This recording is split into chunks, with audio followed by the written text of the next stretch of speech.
Salam cerdas, Ibu, Bapak, Saudara-saudara yang saya hormati.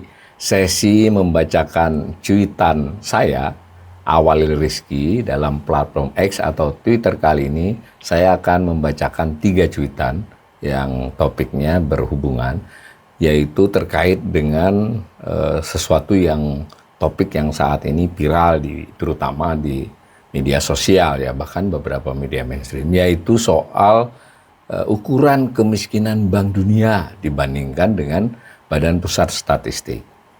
Nah, saya tulis di cuitan pertama itu tentang ukuran Bank Dunia yang dipakai untuk mengukur upper middle income country. Jadi khusus kelompok negara berpendapatan menengah atas. Jadi Bank Dunia itu punya 4 ukuran, dikelompokkan negara, ada berpendapatan bawah, ada berpendapatan menengah bawah, menengah atas, dan atas, high income, ya.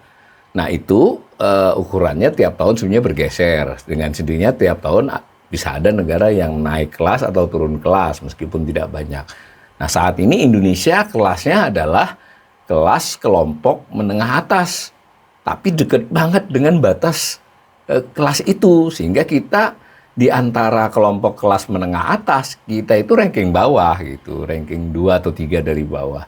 Emang nanggung kalau dulu kita di kelas menengah bawah, tapi termasuk yang paling tinggi rankingnya di kelas itu. Ya kayak liga lah ya, semacam itu. Nah, menariknya karena kita sudah kelas menengah atas, disajikan juga oleh Bank Indonesia kita ukuran data seandainya kita memakai ukuran kemiskinan pada kelompok itu. Jadi Bank Dunia ini masing-masing kelas ukuran kemiskinannya beda, terutama 3 ya, kalau yang atas dengan menengah atas cenderung disamakan, dan yang high income bahkan mungkin tidak ada ukuran kemiskinannya, jadi 3 saja. Nah, menariknya ketika Indonesia dipakai menengah atas, masuk kelompok menengah atas, kita itu kemiskinannya mencapai 60,3%, jadi lebih dari separuh.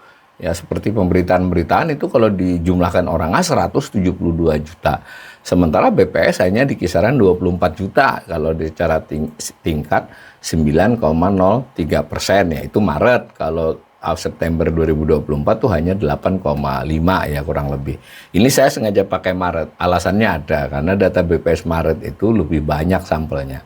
Nah, seperti biasa di grafik itu saya tampilkan satu grafik di cuitan ini, maksudnya ada 2 garis itu, 2 data dengan presentasi. Yang biru menunjukkan tingkat kemiskinan menurut BPS ya, dari tahun 96 sampai 2024, kondisi Maret ya, untuk 2011 sampai 2024, sebelumnya hanya ada data tahunan. Nah, sedangkan yang orange adalah ukuran Bank Dunia, tetapi seandainya ukuran yang dipakai untuk kelas menengah atas, sebenarnya nggak tepat. Kita sebelum tahun 2020 kita pernah naik kelas, turun sedikit, lalu 2 tahun terakhir kita tetap di kelas menengah atas. Tapi ini pakai itu, bisa dicari datanya di Bank Dunia. Itu yang disoroti, karena belakangan ada laporan Bank Dunia namanya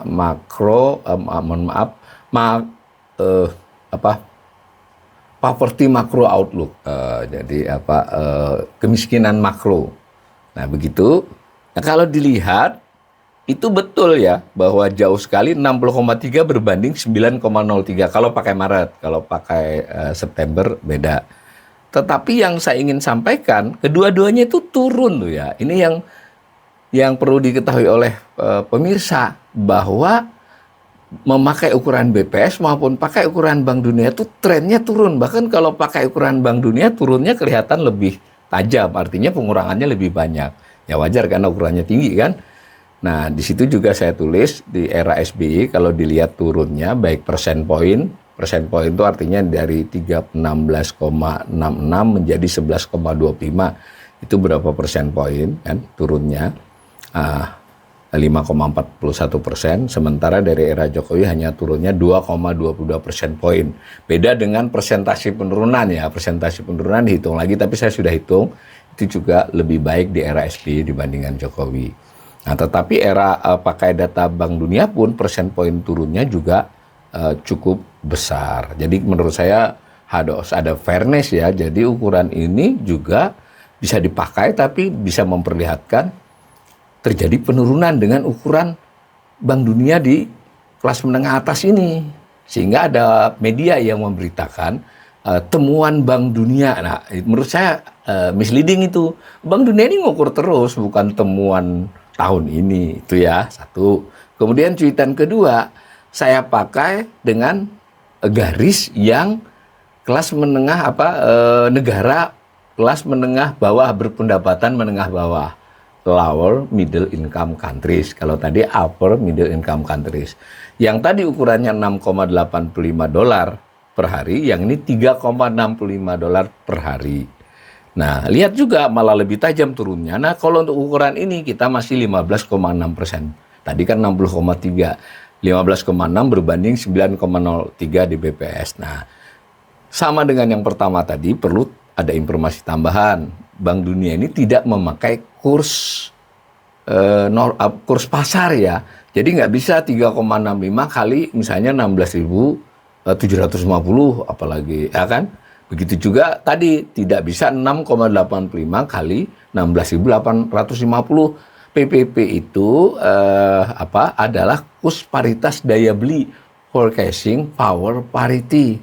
Dari mana mengukurnya? Bank Dunia itu melakukan kajian, dan kajiannya ini tidak tiap tahun. Jadi ya sebutlah semacam survei ya, tapi surveinya berbasis juga data-data dari BPS. Ini juga penting diketahui. Data Indonesia yang dipakai oleh Bank Dunia adalah data BPS, tapi data mentahnya diolah dia. Jadi PPP itu membandingkan antar negara, 150-an negara bahkan lebih, lalu dilihat barang-barang yang relatif sama dipilih. Jadi misalnya kalau kemiskinan di Indonesia pakai kelompok bahan makanan, barang makanan dan non makanan, masing-masing berapa komoditas. Nah, ini kan antar negara dipilih barang-barang yang relatif dikonsumsi oleh seluruh negara, lalu yang berdekatan jenisnya atau bahkan bersamaan, lalu di cross. Kalau satu barang saja mudah, misal harga McD ya, harga burger di Amerika dengan di Indonesia. Hanya ada satu barang nih, bukan ratusan barang. Yang di Amerika misalnya harganya adalah $5, di sini harganya misalnya 50.000. Itu kursnya jadi 10.000 ya. 5.000 dibanding $5. Tapi tadi kan banyak barang.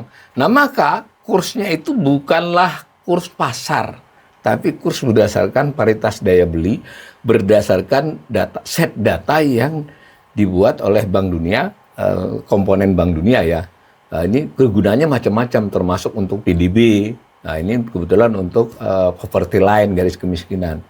Jadi ada salah satunya misalnya, itu karena tiap tahun juga berubah, itu kurs untuk di tahun 2024 itu kurang lebih 4.765 ya, bukan kalau 2024 kemarin kan sebutlah 16.000, itu bukan 16.000, apa 15.500, tetapi 4.764, jauh ya. Nah, jadi ini penting dulu satu, tapi itu pun nanti ada penjelasan teknis lainnya. Yang penting yang saya ingin sampaikan, tidak bisa pakai kurs, maksudnya data ini bukan pakai kurs pasar, tapi kurs PBB. Kemudian Bank Dunia ini kebutuhannya adalah membandingkan antar negara, lalu menyamakan standar untuk banyak negara. Nah, kalau saya disuruh minta menilai, kalau dalam konteks kebijakan sebenarnya lebih relevan data BPS, relevan loh ya. Dan data BPS tentang mau ngeritik ukuran BPS, sebetulnya nggak perlu merujuk data Bank Dunia, itu bisa aja yang BPS-nya ini di data yang disebut garis kemiskinan, komoditasnya segala macam, bisa saja dilakukan penambahan komoditas, lalu porsi pengeluaran, sehingga mungkin bukan sekitar 600.000, bisa jadi 700.000, tapi bukan atas dasar Bank Dunia ini, gitu ya. Dan sama ini, penurunan di garis kemiskinan Bank Dunia juga turun, dan tadi seperti cuitan pertama, cuitan kedua ini juga memperlihatkan untuk ke depan Bank Dunia itu memproyeksikan ukuran tadi 6,85, ukuran 3,65, kita trennya turun. Jadi ya dalam sisi ini pemerintahan pemerintah Indonesia semua periode nih, SBY, Jokowi, dan Prabowo diramalkan itu juga akan berhasil menurunkan kemiskinan menurut Bank Dunia. Jadi jangan kita ambil buruk aja ya, tapi juga sekaligus ini juga peringatan ini buat pemerintah, jangan main klaim kita naik kelas menjadi kelas menengah atas, pas urusan kelas bahwa kita kelompok apa, kita pakai menengah atas, pas kita bicara kemiskinan, kita pakai ukuran yang tidak itu, ya itu juga mungkin penting ini buat introspeksi. Nah, cuitan terakhir masih bersambung, ini ukuran yang lebih bawah, nah, disebut ukuran International Poverty Line. Jadi ukuran internasional sebenarnya ini lebih ditujukan untuk mengukur negara-negara berpendapatan rendah, tidak termasuk Indonesia. Dan yang penting ini yang dipakai dimaksud dengan kemiskinan ekstrim oleh Bank Dunia. Jadi $2,15 PPP loh ya. Nah, dan Indonesia hanya 1,3% kalau pakai ukuran ekstrim ini di tahun 2024, 1,3% loh. Ya, kira-kira berapa itu? 3 juta lebih ya. Nah, kalau di mana? Di BPS pernah nyoba, tapi tidak tampil di set data di BPS, tapi diutarakan dalam 1-2 kesempatan. Kesempatan yang mengutarakannya agak panjang tuh pas saya kebetulan merekamnya, mencatatnya, dan mungkin jejak digitalnya bisa juga di cross check oleh para pemirsa. Itu waktu Kepala BPS menyampaikan paparan di rapat dengar pendapat dengan DPR 28 Agustus lalu. Disebutlah kemiskinan ekstrim. Karena memang kemiskinan ekstrim dulu menjadi perhatian Jokowi di era keduanya, pengen dijadikan 0. Nah, sehingga waktu itu 0 pada tahun 2024 belum berhasil ya ditampilkan. Nah, itu ada. Jadi kalau pakai ukuran BPS itu 0,83, masih lebih rendah kan. Jadi sementara Bank Dunia 1,3, harusnya sama. Dan beberapa dokumen BPS justru pakai yang 1,3 itu, maksudnya pakai ukuran itu. Ternyata usut punya usut, saya pernah melakukan kajian cepat ya. Ternyata BPS ukurannya bukan 2,15 tapi 1,9. Itu ukuran lama. Bank Dunia merubahnya di tahun 2022. Kemudian juga tidak jelas BPS itu pakai PPP 2017 atau PPP 2011 karena sudah ada 2 set data.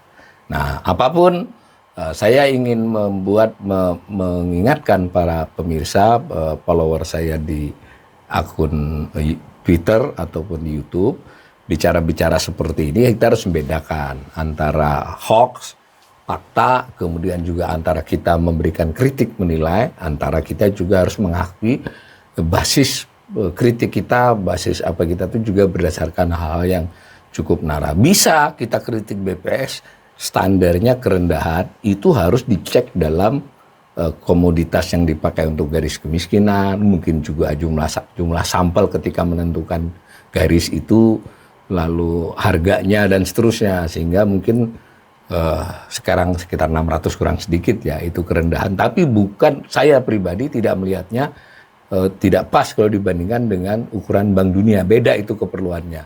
Dan yang lebih penting lagi, trennya juga tetap menurun. Jadi kita harus mulai, tapi ada bagusnya lah ya, bahwa dengan begini kita jadi tahu ada ukuran Bank Dunia, ada ukuran BPS, tapi BPS mungkin harus menjelaskan lebih baik kepada publik tentang ukuran kemiskinannya ini agar kita semua bisa mendapatkan gambaran tentang kondisi kemiskinan di Indonesia.